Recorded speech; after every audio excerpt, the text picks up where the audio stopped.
DSS Consulting Company's cross-functional team management failure. Introduction.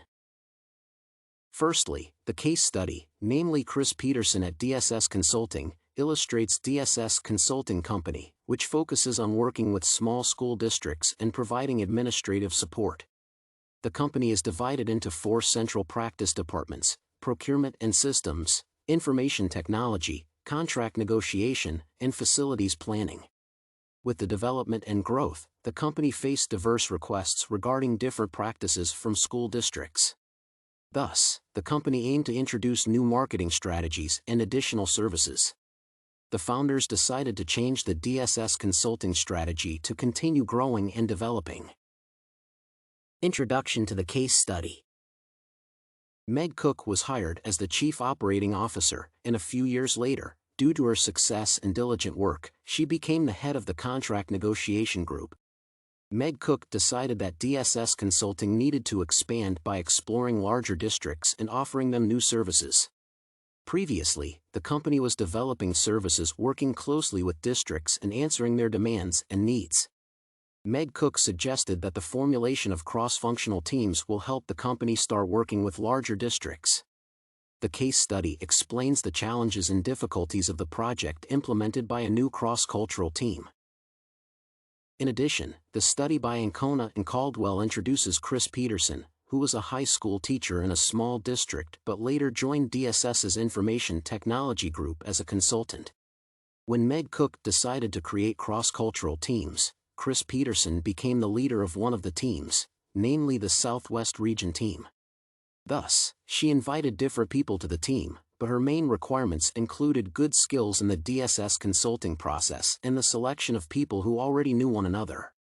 Therefore, Chris Peterson formed a team of people from different departments. Case analysis. The new team members were located together and started to work immediately, even though they did not finish previous projects. Chris Peterson sincerely believed that the quick start would help the team develop new products. Consequently, the group moved together before the other teams and started discussing their perspectives. What happened in the study? Notably, the team members felt comfortable sharing information and their experiences as they already knew each other. Without consulting districts and solely based on their experiences, they determined to develop a system for planning and budgeting that will enable the level of planning small communities needed at an affordable price.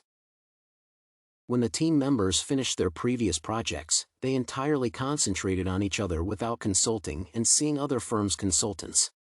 Essentially, Chris highlighted 2 primary goals, such as focusing on the new system and avoiding distractions. After the team finished the budget and planning system design, Chris shared their progress with others and asked for feedback. Challenges addressed in the study. Challenges addressed in the study started with raising questions from people in districts regarding the new system, including the price, the system's competitive advantage, and dealing with specific issues. Chris discussed all the questions with the team, and they started changing the initial design. However, more questions were addressed over time. Importantly, consultants inside DSS had no comments or feedback, and employers simply notified that they acknowledged the project. Similarly, Meg Cook asked just a few simple questions and promised to discuss the project with Chris later. Despite that, the team continued working with some concerns and unsureness. Therefore, team members focused on completing the project and developing consulting protocols. The projects included 4 different elements. 2 of the programs were written by outside organizations. Moreover, the team was divided into 4 subgroups to work on the various components and finalized the project faster. It is essential to add that the team did not possess all the answers to complex questions and did not have access to all the technical details and information. Therefore, the group led by Chris did not get support from consultants in the company.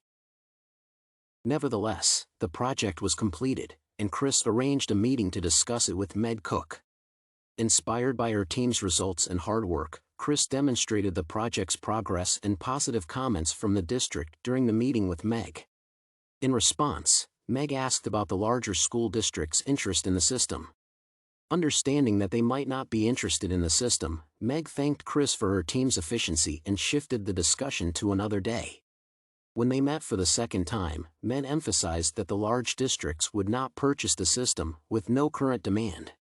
Thus, she informed Chris that she had canceled the project finally. In addition, Meg asked Chris if Chris would feel more comfortable leaving her current position and returning to the IT practice group. Conclusion.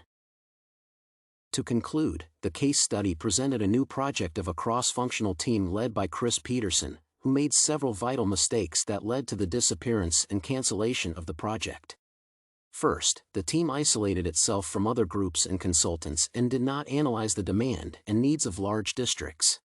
The planning and budgeting system they developed was based only on their assumptions and experience but not on the actual requests of the districts.